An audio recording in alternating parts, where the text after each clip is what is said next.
Assalamualaikum warahmatullahi wabarakatuh. Halo, apa kabar sahabat sejuta kisah? Senang sekali kami bisa kembali hadir menjumpai Anda. Tentunya seperti biasa akan menghadirkan kisah-kisah nyata yang menarik. Seperti kisah berikut ini yang sudah kami siapkan untuk Anda, berjudul Akibat makamnya diganggu jin kafir, arwah mertuaku gentayangan. Kisah mistis ini dialami oleh seorang pengusaha showbiz Jakarta, sebutlah MN, yang hingga saat ini masih keliling Indonesia dan Malaysia dalam menjalankan roda usahanya di bidang entertainment. Jantungku bergetar hebat tatkala kulihat sosok bunda di Bandara Hang Nadiem, Batam, 16 Oktober 2005, pukul 10.45 waktu Indonesia Barat. Kemeja hijau, tutup kepala hijau muda, celana jeans hitam ketat, dan tas traveling, bag Louis Vuitton warna coklat di pundaknya. "Bunda, Bunda!" teriakku kepadanya sambil bergegas menuju ke arahnya di pelataran bandara. Bunda seperti tidak mendengar teriakanku. Kakinya yang lincah dengan cepat melangkah dan memasuki taksi warna biru dan terus melaju ke arah Nagoya. Aku memperkeras teriakanku, tapi Bunda dan sopir taksi itu tak bergeming. Bahkan dengan cepat melesat keluar areal Bandara Hang Nadiem. Aku segera menaiki taksi yang lain. Sayang, sopir taksi yang kunaiki sudah berumur. Pria berkulit hitam dan keriput di bagian leher itu tak mampu mengejar taksi dengan nomor polisi BM 3244AH yang ditumpangi Bunda. Untunglah aku masih sempat melihat dan mencatat nomor ini. Kalau tidak, pastilah aku tak pernah bisa tahu apa yang sesungguhnya telah terjadi dengan Bunda. Dengan berbekal nomor itu, aku menghubungi pool taksi yang dinaiki Bunda. Kepada petugas pool, aku menanyakan identitas diri sopir taksi yang dinaiki Bunda. Ternyata taksi itu dikemudikan oleh seorang bernama Amir Syarifuddin, warga Pasar Jodoh. Ringkas cerita, oleh pihak manajemen taksi, aku dipertemukan dengan Amir Syarifuddin. Kudesak pria muda ini dengan ragam pertanyaan. Intinya adalah, di mana perempuan yang kumaksud sebagai Bunda itu diantarkannya. "Di Nagoya Plaza, Pak." Aku Pak Amir Syarifuddin. Dia lalu menceritakan saat di taksi, Bunda tak bicara sepatah kata pun, kecuali menyebut Nagoya Plaza. Setelah itu dia memberi uang Rp100.000 dan tidak minta kembalian. Padahal ongkos taksi hanya Rp45.000, jadi Rp55.000 kelebihannya. Biasa, setelah mendrop penumpang ke tujuannya, saya segera jalan dan mencari penumpang lainnya. Tambah Amir pendek. Setelah bertemu dengan Pak Amir, aku menuju Nagoya Plaza. Aku naik semua lantai dan memasuki semua ruang berikut counter yang ada. Tapi tak satu pun tanda-tanda menunjukkan keberadaan Bunda di situ. Ribuan manusia yang ada di pusat perbelanjaan, tak nampak seujung kuku pun sosok Bunda di kerumunan itu. Dengan lemas aku kembali ke tujuan utamaku. Aku segera menuju hotel di lapas di Bukit Kermunting. Pukul 17 petang, aku akan meeting dengan panitia showbiz James yang akan menggelar atraksi hard rock group Spektrum dari negeri jiran Malaysia. Sesampainya di lapas, kamar 5113 penthouse, aku merebahkan diri dan melamunkan Bunda. Bunda adalah mertuaku yang meninggal dunia pada 17 April 2005 lalu. Karena ada permintaan khusus, minta dimakamkan di Kuala Tual, Tanjung Pinang, Riau Kepulauan. Sesuai dengan permintaannya, Bunda disemayamkan di pemakaman keluarga di Tual, 18 April 2005. Tanggal 20 April pukul 19.30 malam, ada kabar buruk dari Tanjung Pinang yang menyebut bahwa orang sekampung geger karena banyak yang mengaku berpapasan dengan Bunda. Bagaimana mungkin ini bisa terjadi? Yang pasti banyak yang menganggap kalau Bunda hidup lagi dan membuat geger kota kecil Kuala Tual. Waktu itu, Erni mantan istriku segera menelpon dan meminta aku datang. Walau kami sudah bercerai sejak tahun 2001, hubungan kami masih sangat baik. Apalagi aku punya 2 anak dari perkawinanku selama 10 tahun dengan Ernie. Apa mungkin orangnya sudah mati hidup lagi, Bang? Masa beberapa saudara di Tual memberitahu bahwa Bunda hidup lagi dan bergentayangan keliling kota. Malah warga bilang Bunda menjadi hantu. Benarkah hal begituan ada, Bang? Kata Ernie dengan bertubi-tubi. Entahlah, tapi aku rasa itu sangat mustahil, jawabku sambil menggeleng lemah. Aku memang buta sama sekali dengan hal-hal yang berbau gaib. Untuk itu, aku tak mampu memberi jawaban dan keterangan yang berarti guna memuaskan hati mantanku itu. Tapi yang jelas, aku pernah mendengar sejak kecil bahwa ada orang mati yang hidup lagi dan menjadi hantu. Biasanya, mayat yang jadi hantu itu adalah mayat penjahat, pembunuh, dan manusia yang punya super dosa dunia. Itulah hal yang kukatakan pada Ernie. Tapi Bunda kan orang baik. Dia punya rasa kasih sayang yang besar sesama manusia. Jiwa sosialnya sangat tinggi dan gemar membantu orang-orang yang berada dalam kesulitan. Jangankan pada keluarga, pada orang lain pun Bunda sangat baik. Bahkan sholatnya pun rajin sekali. Sembahyangnya jika tidak lagi berhalangan, Bunda melakukan rutin 5 waktu dan rajin sekali sembahyang sunnah. Bunda sangat mencintai keluarganya, tetangga dan teman-temannya di organisasi Ikatan Pengusaha Wanita Indonesia. Lantas, bagaimana mungkin arwahnya bisa gentayangan? Sesal Ernie dengan sorot mata menerawang jauh. Seperti pandangan Ernie tentang Bunda, aku pun tak begitu yakin Bunda arwahnya gentayangan. Sosok yang mirip Bunda itu, pikirku, pastilah bukan arwah Bunda yang sebenarnya. Bisa saja setan yang meniru-niru Bunda dengan maksud ingin menebar fitnah. Karena kemiripan itu, maka warga Tual mengira itu adalah Bunda.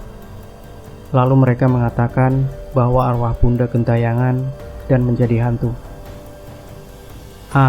Aneh sekali memang. Kusarankan pada Ernie agar tidak terganggu dengan isu yang amat muskil itu. Anggaplah cerita itu sebagai sebuah halusinasi atau hayalan yang tak pernah menjadi kenyataan. Bahkan katakanlah hal itu sebagai isapan jempol belaka. Ernie mengangguk. Ernie mulai merasa tenang dan siap mental menghadapi isu aneh dan irasional itu. Sejak itu, Ernie lebih berbesar hati, lebih taktis menanggal cerita demi cerita yang sampai di kupingnya. Tapi diam-diam, Ernie selalu mengadakan pengajian warga kompleks di lingkungan tempat tinggalnya dan meminta ibu-ibu anggota pengajian mendoakan almarhumah ibunya dan membacakan surat Al-Fatihah agar arwahnya diterima secara layak di sisi Allah dan menjadi salah seorang penghuni surga. Hari ke hari, bulan ke bulan terus berlalu. Selain pikiran Ernie mulai menjadi tenang, suara-suara miring tentang arwah Bunda yang gentayangan pun perlahan tapi pasti mulai memudar.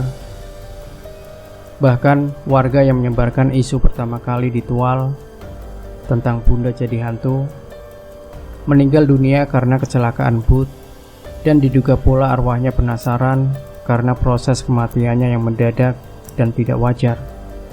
Fitnah, zalim, sombong, lalim, nyinyir dan pelit, itulah perilaku yang kemudian memungkinkan warga bernama Hartati itu menjadi sebab cerita miringnya setelah kematiannya.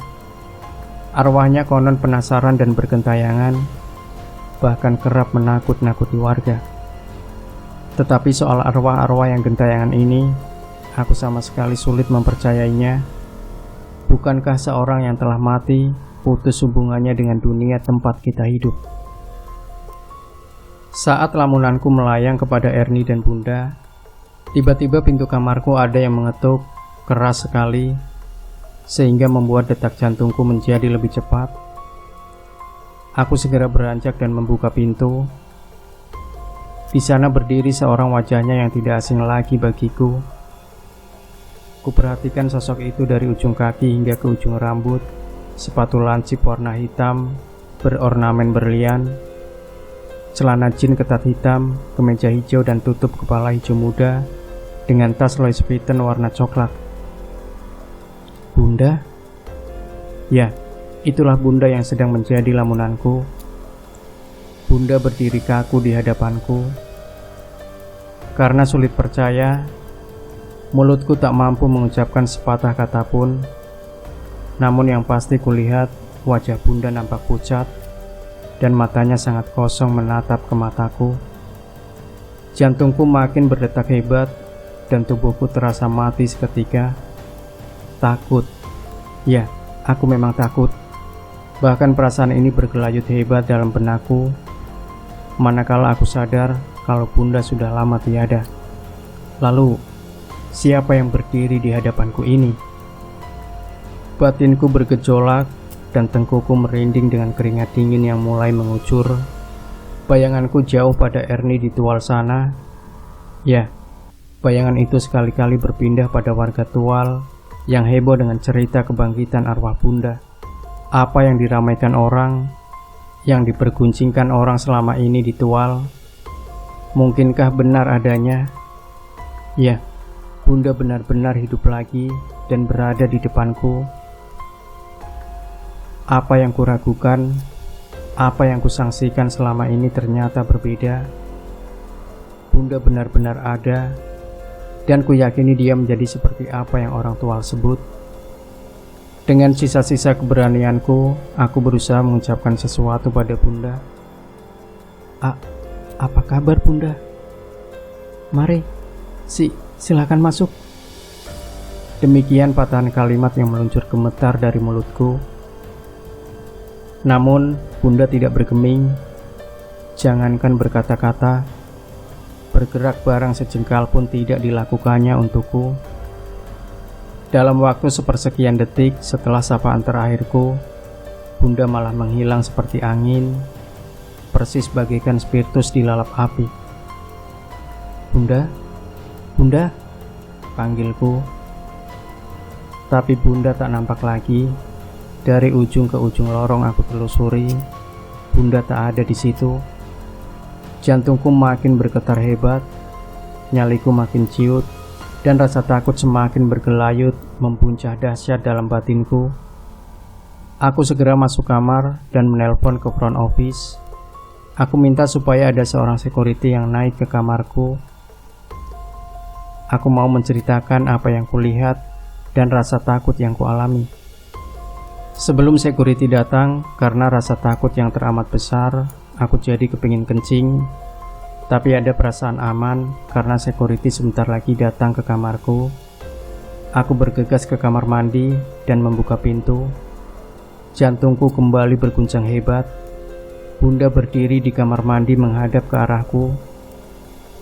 Kali ini aku berlari keluar dan meninggalkan kamar. Security bertemu aku di depan lift.